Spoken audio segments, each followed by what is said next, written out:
Now, the COVID-19 pandemic has been a major disruptor to everyday life as we know it. As economies reopen, Akin Banuso, the country general manager for Microsoft Nigeria, joins me now to explore the opportunities in the new normal. Thank you so much for your time on the show, Akin. And for Microsoft, though, what has been that impact? Thank you for having me on the show. For Microsoft, the impact of COVID-19 has been just as severe as with everyone else globally. We've seen, as my CEO would say, we've seen about 2 years worth of digital transformation in 2 months during this pandemic, i.e. the adoption of remote working, the adoption of digital transformation practices in being injected into everyday life. So even yesterday, I didn't have to go see a doctor. I was able to do telemedicine diagnosis and then have medicine delivered to me. So yes, the impact has been significant. All right, but I'd like you to speak to some of the lessons that you learned during the lockdown period, especially how models will be changing for the world going forward. So what we see is, as I say, a rapid increment and move towards digitalization. So the global economy was already on the path to becoming a digital economy, but now you can see that even in Nigeria and the rest of Africa, the digital economy has become even more indispensable. And one of the things that we see happening is it's in every facet of life. If we just speak to sort of the government by itself, you can see in areas such as public safety and justice, there is a need now to be able to swiftly deliver those services. So as they say, justice delayed could be justice denied. So recently you saw the Attorney General of the Federation and the Ministers of Justice talking about allowing remote court hearings via teleconference. We've run a few trials with a few state governments and the federal government. We continue to work with them. If you think about health and human services, it's the same thing. These are critical services. If you think about finance, just think about your bank. There is now a reluctance to go into a banking hall and queue up and be in a crowd of people if you don't have to. That is already driving the desire and the need for people to start adopting digital channels of transacting their businesses. And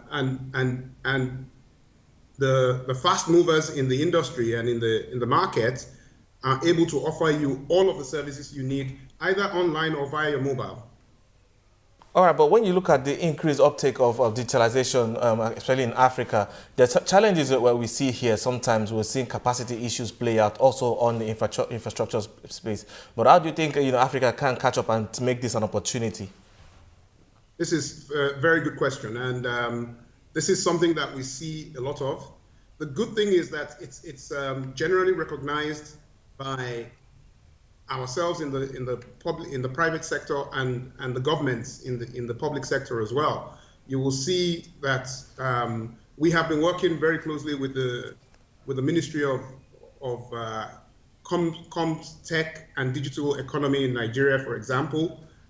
They are working with their National Communications Commission, working with the providers to increase bandwidth.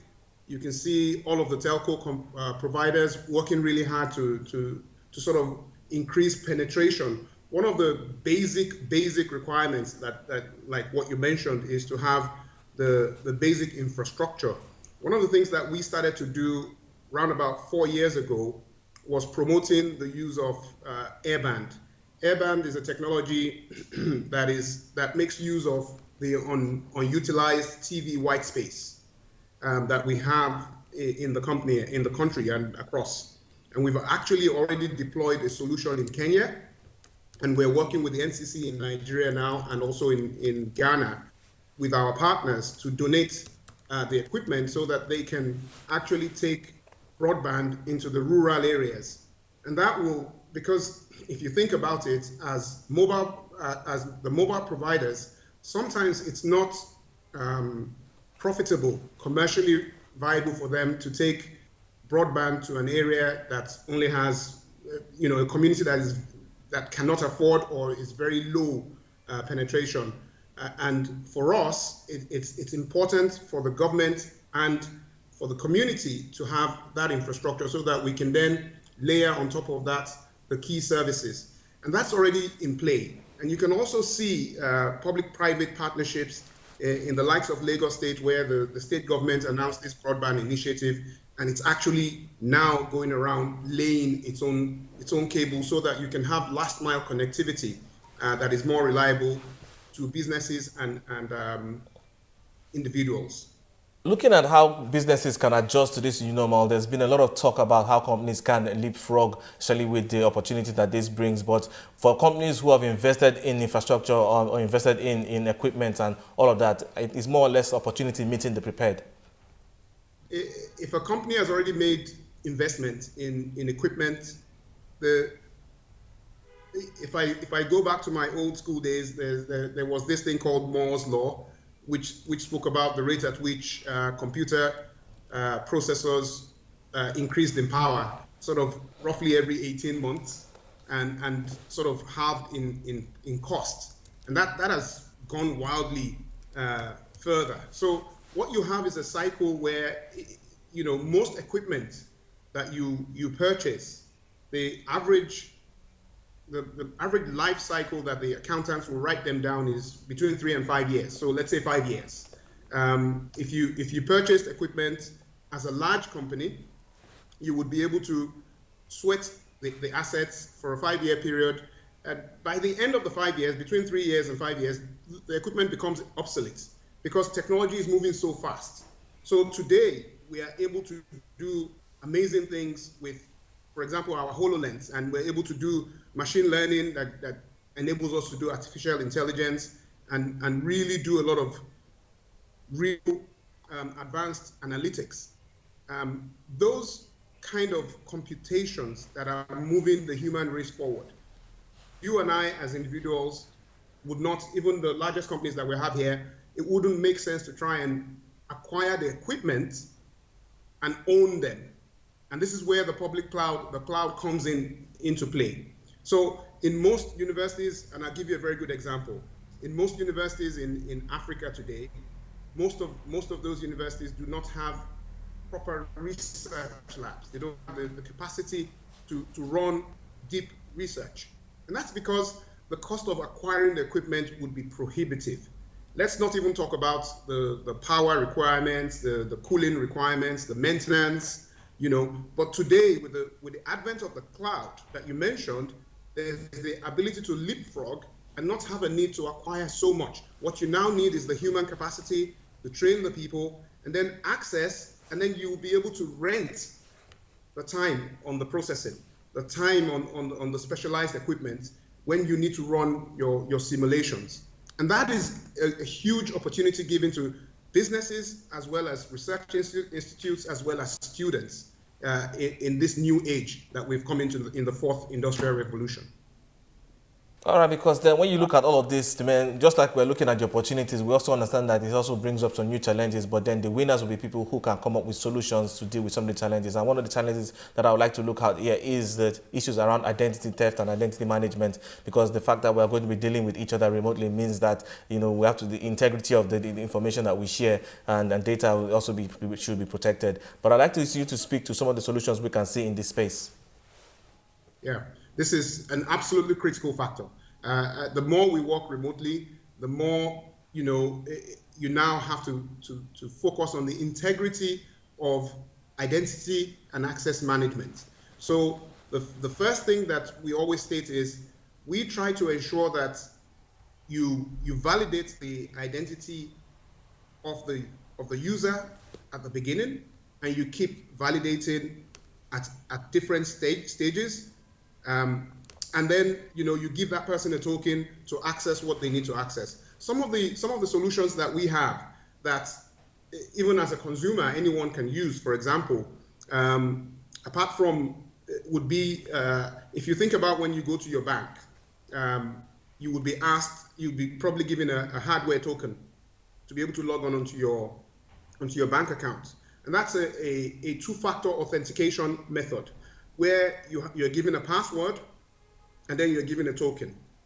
And with the combination of your password and that token, which is automatically regenerated every 5 seconds or so, it limits the chance that someone who has access to your password can also then randomly generate the code that will be generated. One of the things that we've done is we have an authenticator app that you can install on your mobile phone, which mimics that, which if it's integrated into your system, enables you to generate a unique code or a token to secure your system.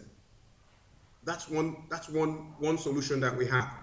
We also have Windows Hello, for example, which uses facial recognition. So I log into my PC now. I cannot remember my passwords because I have so many different passwords.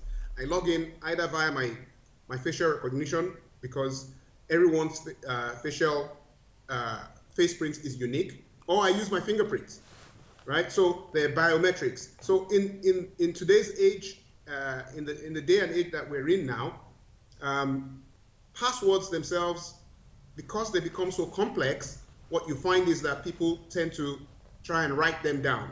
So you need to ensure that you have multi-factor authentication, which enables you to verify people's identity via different means. And I mentioned just about three methods that we have there. Windows Hello, for example, uses your face or biometrics.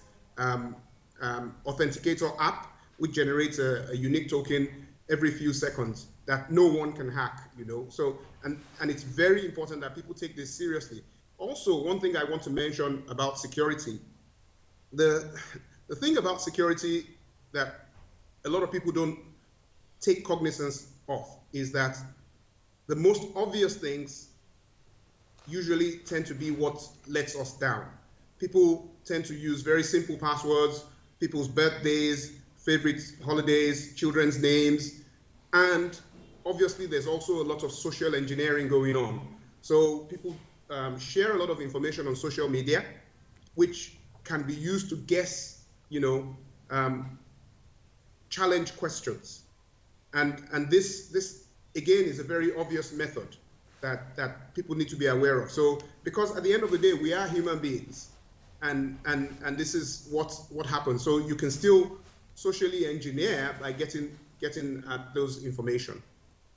All right, then. Thank you so much for your time. Definitely quite a lot to think about, and the amount of opportunity that we can see in this space that COVID-19 presents in this new normal. I've been speaking to Akin Banuso. He's the country general manager for Microsoft Nigeria.